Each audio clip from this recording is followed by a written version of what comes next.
And now, please sit back, relax, and enjoy the show.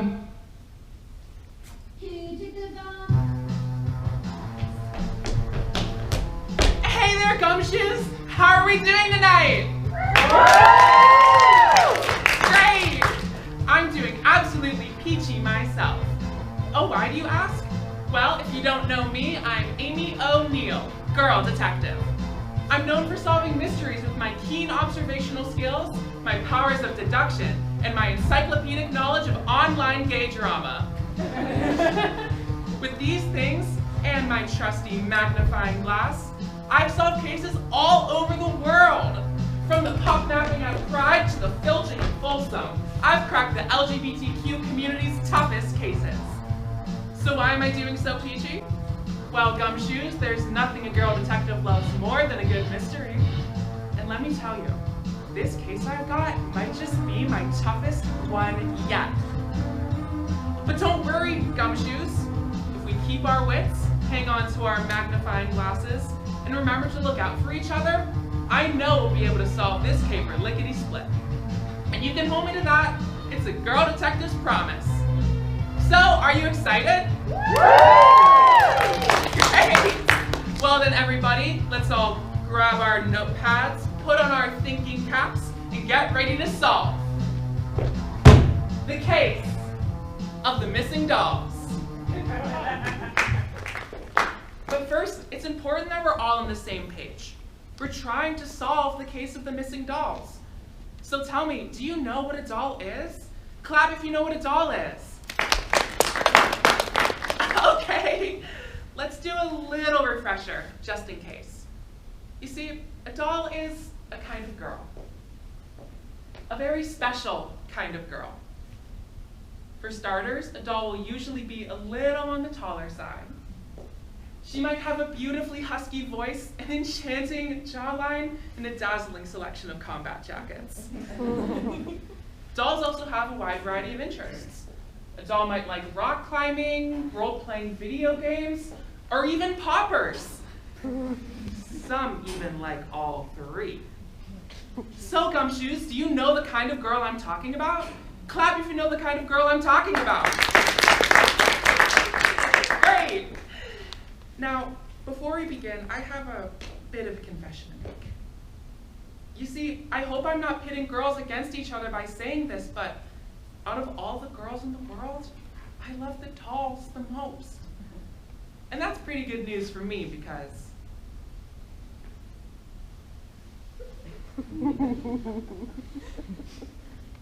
I am a doll. Although I don't really know that many dolls in real life. But I did meet a doll today. She was the one who handed me the case this morning, the one I'm gonna need your help on. Wait a minute, I'm realizing I never told you what happened this morning, did I? Let's rewind a bit.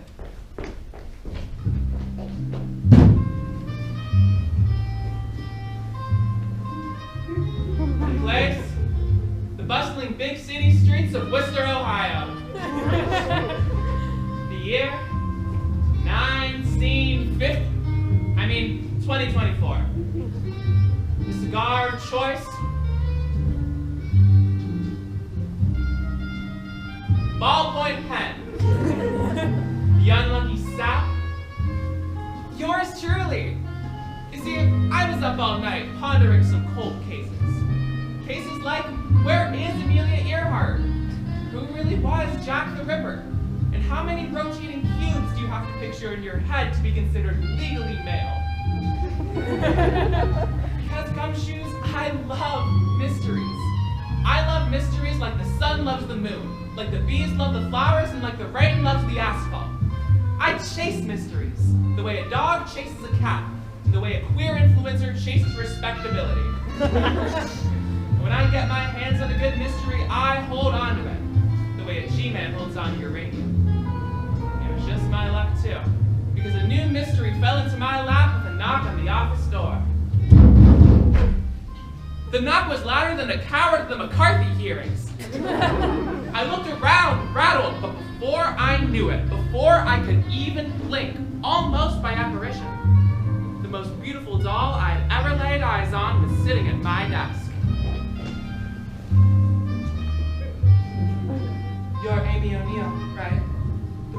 famous girl detective.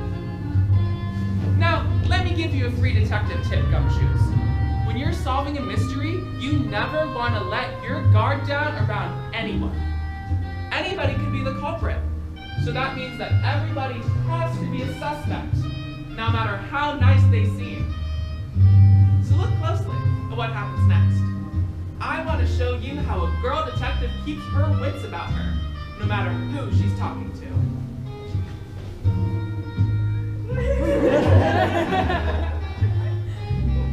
You're pretty. The doll explained to me that she was a nice girl, done bad by a screwed up world. She always tried to do right by the men in her life, and they would always leave, sooner or later. Men would always tell her they felt trapped by her, when all she ever wanted to do was give them her heart. I felt rotten that such a nice girl was made out to be someone so nefarious.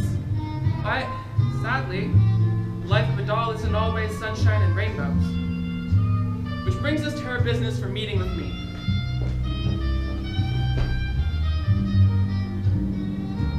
I've been keeping track of something for a little while now.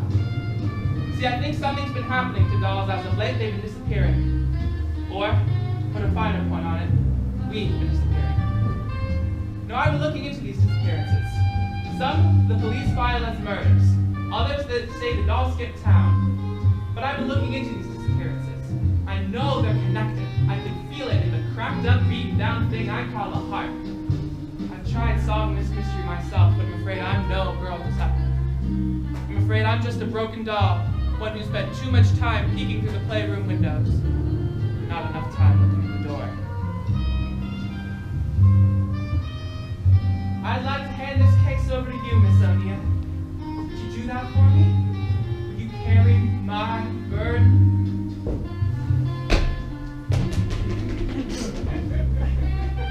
Sure. I took the envelope. I reached into my desk to put it away, but when I sat back up, the doll had vanished. Just as quickly as she came into my life, she was gone and out the door. Which brings us to now. She left a case for us full of missing dolls. So I think what we should do is go through each doll's disappearance, one by one. If we look closely, I know we'll find a connection.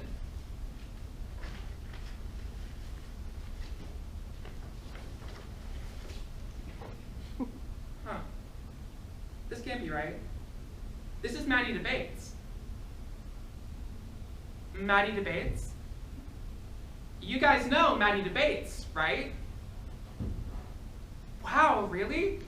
Maddie Debates is a legend among dolls, a legend in the whole LGBTQ community. Back in the day, she would make these 3-hour videos about why it was rational to support dolls, or even rational to be a doll yourself. I used to love her videos back in the day. She would always start by playing a video clip of some really awful conservative. So this is just another example of why these dolls, or so-called women, are not true biological females. I have in front of me an online post written by one of the dolls. Let me read it now.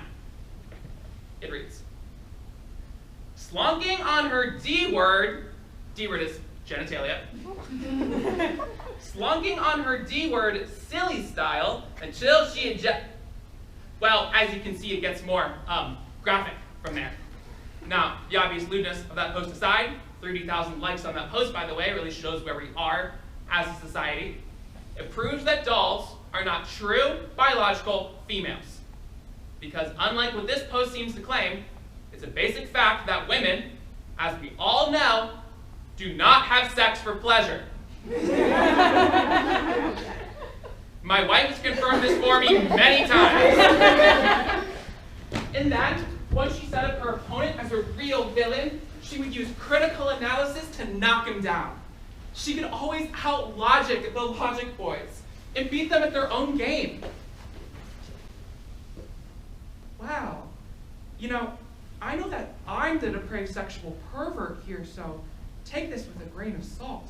But I have to think that organizing your entire sense of politics around the sex you're having is an act of libacious hedonism so debaucherous that it would make the Marquis de Sade himself wet with jealousy. Now, my sweets, in a vain attempt to focus on just one thing in that absolute gift of a block quote, let's begin with an analysis of how heteronormativity has been used to control women's reproductive habits since the Middle Ages. Now, maybe that doesn't seem like much today, but that's only because of how influential Maddie Debates was. We're used to hour-long gender seminars on the internet today. But back then, the only videos on gender were about how feminism was destroying video games by giving female characters emotions. At the time, Maddie was an inspiration. She fought the worst people on the internet and won, with nothing more than her wits and a camera. Her videos are what made me want to become a girl detective in the first place. And I guess she's gone missing. Hello? Anybody out there? You know, I haven't watched a Maddie Debates video in a couple of years. Let's see if there's anything in her file that might give us some clues. Huh.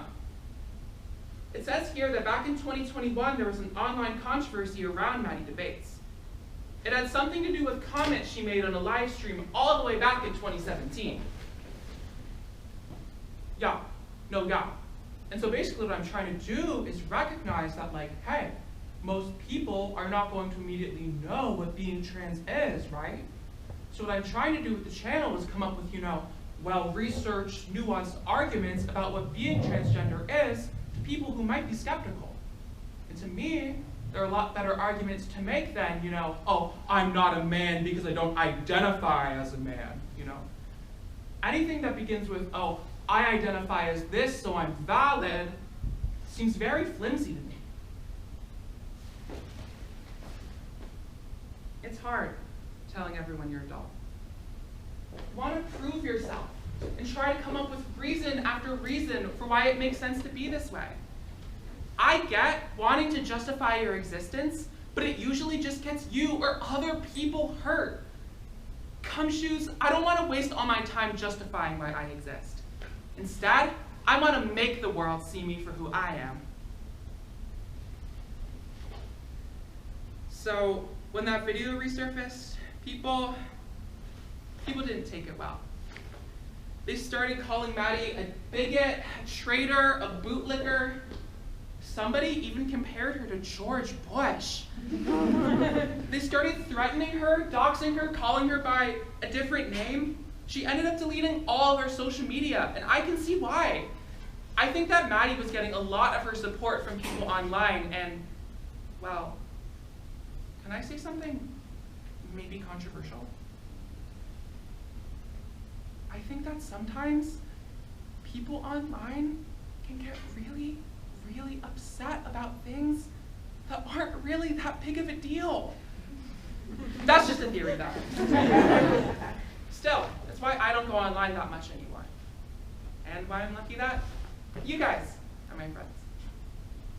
Anyway, with her social media deleted, no one heard from Maddie until she released a response video a few months later.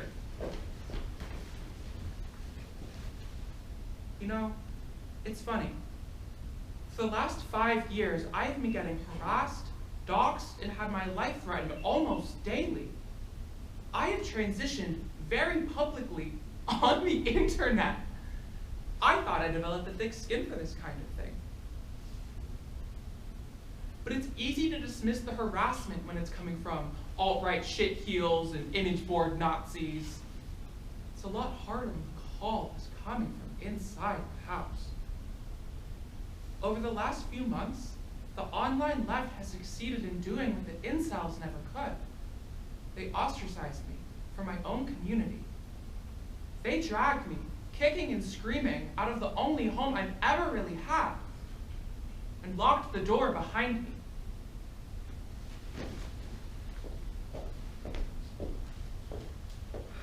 Following the release of her video, Maddie Debates made the rounds on the left-wing podcast circuit, where hosts would bring her on to talk about cancel culture.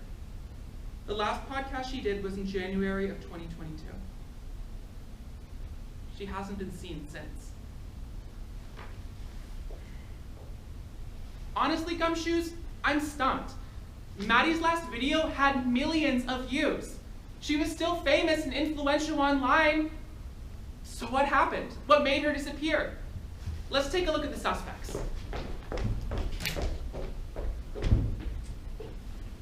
I think the most obvious suspects are the people she upset. The file mentioned a few accounts on social media that did a lot of the posting. We've got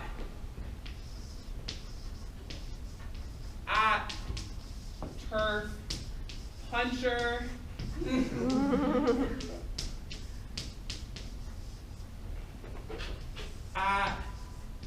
@we go high,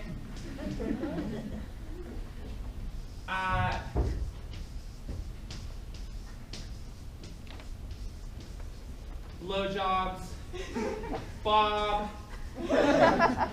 And then I think we should put the podcasters down as a suspect too. They were the last ones to see Maddie debates.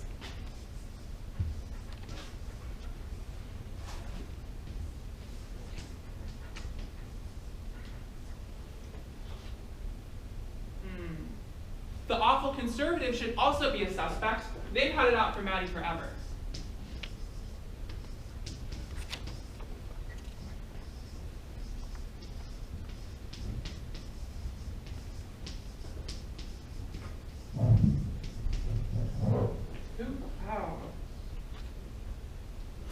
Oh, I know! He was in the case file, right in front of our noses.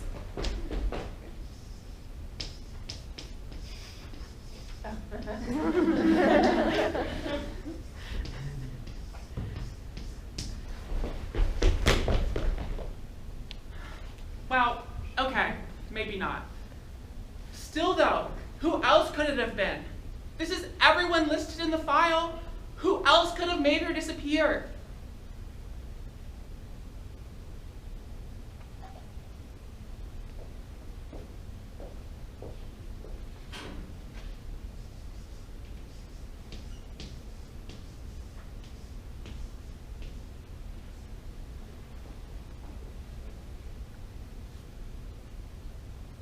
Honestly, Gumshoes, I'm not sure about any of these suspects. These social media accounts might have been the loudest voices, but there were hundreds of people online that were angry at Maddie. It's not like any one of them was the mastermind. Besides, most of the people mad at her were feminists. They might fight, but they wouldn't make a woman disappear.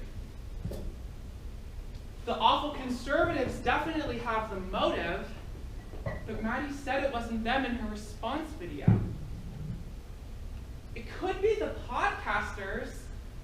No, actually, I don't think a podcaster could pull this off. So unless Maddie did this herself. Let's take a look at the next file. It might help us make sense of this one.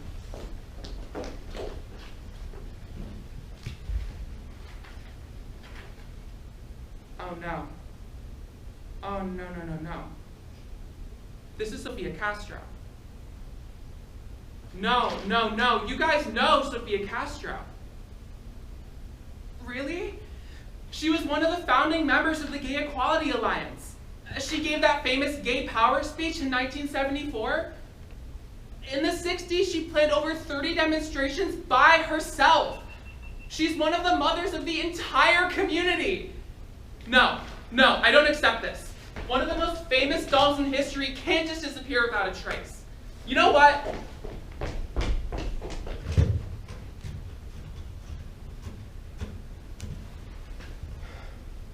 Castro Center, empowering women to live their most intersectional lives. How can I help you? Hi, I was wondering. Oh, I'm sorry, sir. Would you like me to connect you to our ally hotline? No, I'm a girl. I'm actually... Oh, right, of course. My pronouns are... Oh, it's fine. She. You don't need to. Her. Thanks. I was just wondering... Hers. Okay. I wanted to ask... What are your pronouns? She, her. I wanted to ask... And?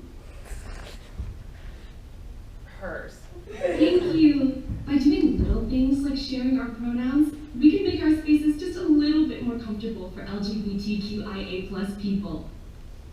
Uh-huh. How can I help you today? I actually wanted to ask about Sophia. I saw something today that said she just disappeared after 1974. I was wondering if you knew anything about what she did after. Oh, absolutely! Sophia Castro was a pioneering women's and LGBTQIA+ activist in the 1960s and 70s. Her work with the Gay Equality Alliance culminated in her inspiring 1974 Gay Power speech. I know that. Do you know what happened to her after? Oh, after? Well, we mostly focus on her early years. Let me pull up our file on her post-74 work. Ah, found it. Okay. It says here that after 1974, Sophia Castro continued her activism on the planet Neptune. Does that help? The planet Neptune? Are you serious? Maybe they meant Neptune, New Jersey? Honestly, it's so hard to keep track of anyone outside of New York. That's what? Okay, whatever. There's really no trace of her after 74? Nope, doesn't look like it. Maybe look on Neptune? Thanks. No problem. Is there anything else I can help you with? I'm really good. Sounds great. But before I let you go, I want to apologize for how I treated you on this call. You do? I do.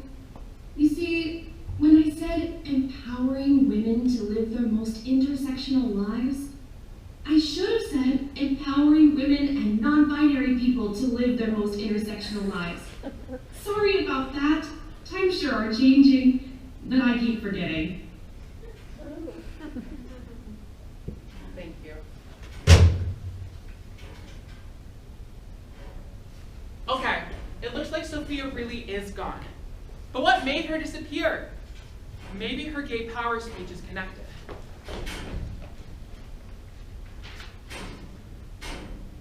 It says here that she gave this speech at a rally in 1974. The movement was getting really popular by then. Apparently, Sophia wanted to speak.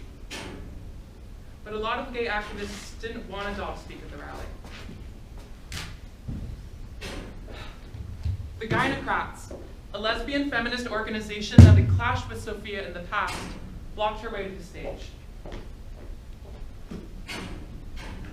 Sophia, of course, didn't care what they thought. She rushed the stage anyway. No! No, you will let me speak! I have been beaten and spit on for gay liberation! You will let me speak! Everything you have because of us! And the second you don't need us anymore, you threw us away! Like we're some toy you're done playing with! I have given my life for gay liberation! And you treat me this way! When gay people are homeless and starving and beaten and in jail, they don't come to you! Because they know that you only care about the gay people who are white and middle class! They come to me! They come to the drag queen! Because they know that the second you didn't need us anymore, you showed all of us the door! Gay power! Gay power! That speech was given on September 23rd, 1974. No one in the Gay Equality Alliance saw Sophia again. I can't believe I didn't know about this. Sophia gave her life for us, for all of us. And one day she just disappeared. No one even cared. And if Sophia Castro can disappear, any of us can. Who's there? It can wait. Let's take another look at the suspects. I think the first logical suspect here is the Gynocrats. They were fighting with Sophia the day she disappeared.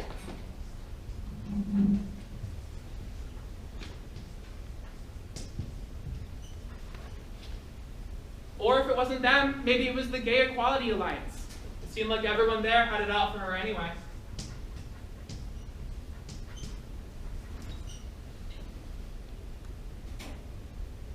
And I think we have to say that Sophia is also a suspect.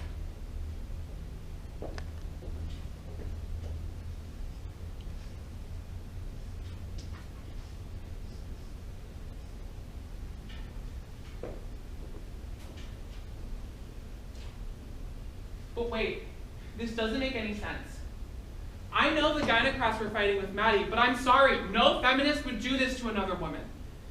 And none of the suspects in the Maddie Debates case are in the Castro case at all. It's not like there were any podcasters or social media accounts in the 70s. And most of the conservatives that hated Maddie weren't even alive in 74. It could be George Bush. No, it couldn't. These cases just don't have anything in common. But I know they're connected. I can feel it. I just don't know how to prove it.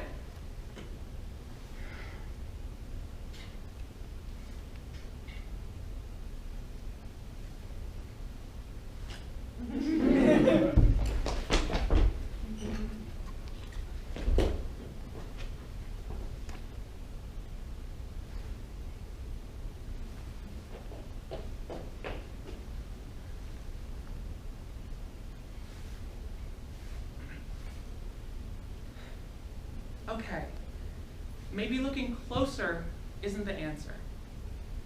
The problem is that there's so many little details in both of these cases. I'm getting hung up on them, but they're not helping me with the big picture. Two cases, 50 years apart. The crime is the same, but with no suspects in common. Then the culprit has to be something bigger. The suspects are just pawns. There's a bigger game at play. I've been zooming in when I should have been zooming out. Ignore the little details. Focus on the pattern. Focus on what these cases share.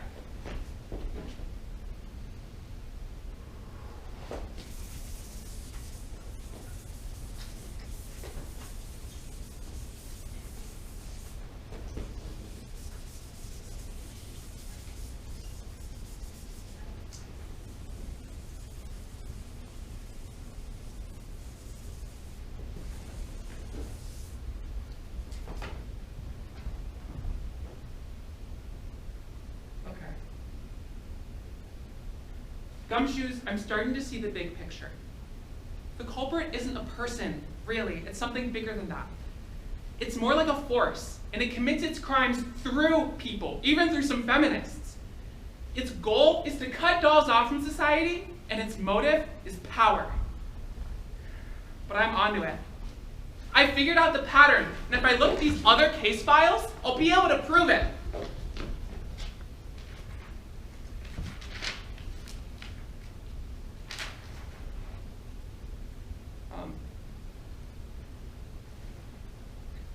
This isn't right. This is a mix-up.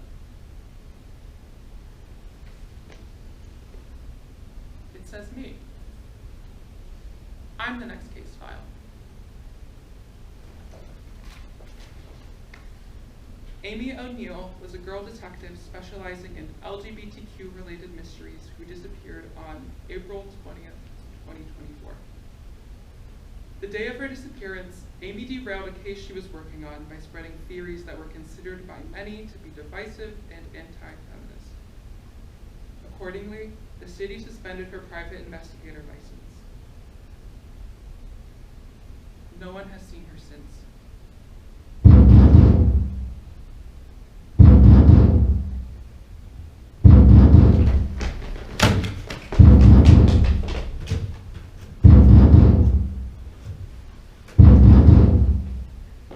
Speaking. Hi, Chen, it's Amy. I just had a quick question. I saw something today that said my investigator license was revoked. I was wondering if you guys knew anything about that down at City Hall.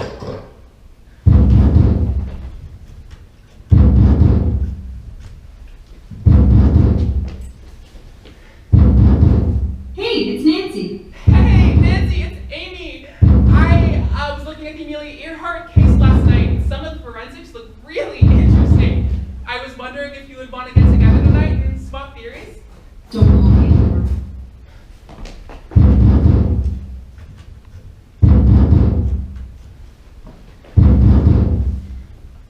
Castro Center. Hi, this is Amy. I'm calling from earlier. I just wanted to double check. There really is no trace of Sofia Castro after her speech? Because I don't understand how there can just be no trace of her.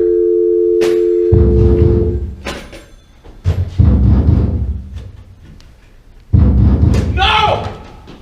I'm sorry, I didn't mean to yell. No, no, please don't go. I'm so close to figuring out this case. We're close. I can't do this without you. I just need a little bit more time. And if I can explain myself, then everything is going to be okay. Please just don't leave. Please, you have to listen to me. You're being tricked right now, okay? There's this force, and I don't have a name for it yet, but it's controlling you. It's making you shut me out. You can fight it if you want to. I know you want to. I know you don't want to do this. Okay, I'm sorry. I know that what I did was sexist, and I apologize. Okay, I am so sorry. And I know that being sorry isn't enough, and I'm going to work and do better and do my best to learn, and I'm going to listen to the women that I hurt, and I'm going to do what they think is best. Okay, I'm so sorry. Just what can I do to make this right? What can I do? Please just tell me and I'll do it. What can I do? Please just tell me. I'll do anything. Just don't make me disappear.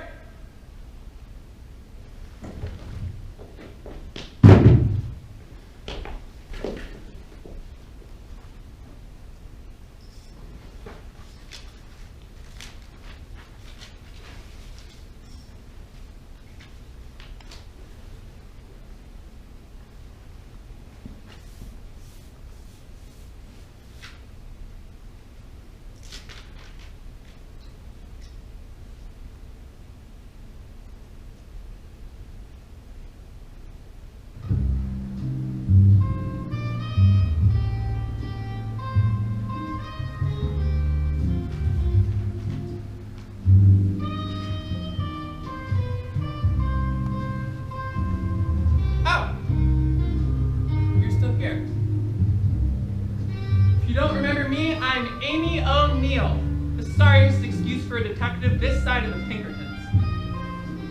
Why are you still here? Maybe it's sympathy.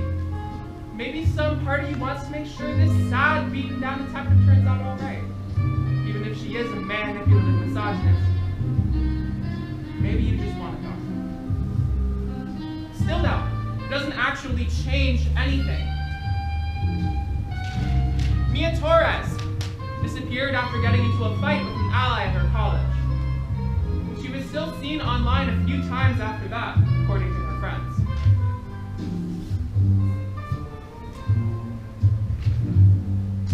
Lakeisha Johns disappeared after getting into an argument with her housemates. But she was still seen at bars a few times after that, even though she was dressed like a man and going by Robert. And, of course, Maddie Debates tried to do the whole podcast thing before she disappeared for good. Sometimes a dog tries to linger between here and there, not realizing that she's not here at all. Never will be. That's why I'm here, talking to you. Because I still want to solve this case. And the stupidest part of me thinks that if I can, you'll all let me back. And it can be like how it was.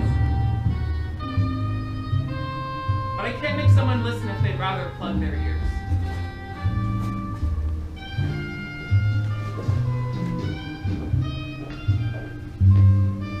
So now, I haven't solved this case. And I can tell you what happens next. Sofia Castro, the second you didn't need us anymore, you showed all of us the door. Maddie Debates. They threw me out of the only home I've ever really had and locked the door behind me. And, of course, the doll who handed me this case in the first place. I've spent spent too much time peeking through the playroom windows and not enough time looking at the door. It doesn't take a girl detective to figure out where this one's going. And that's my cue.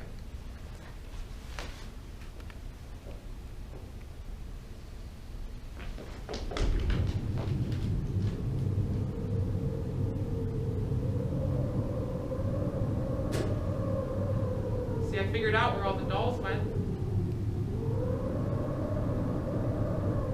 It's not the kind of place you come back from.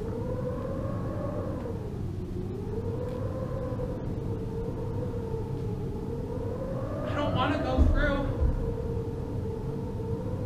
but I don't have a choice. If there's one thing I learned from those files, it's that all dolls get shown the door, sooner or later.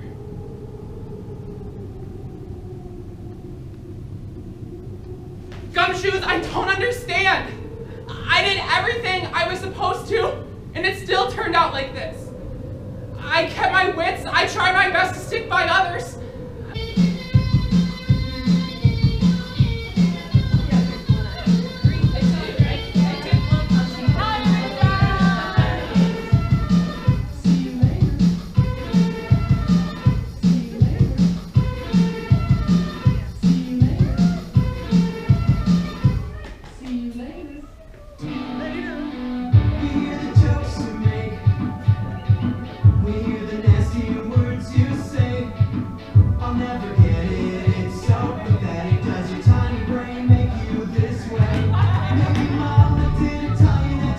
Enough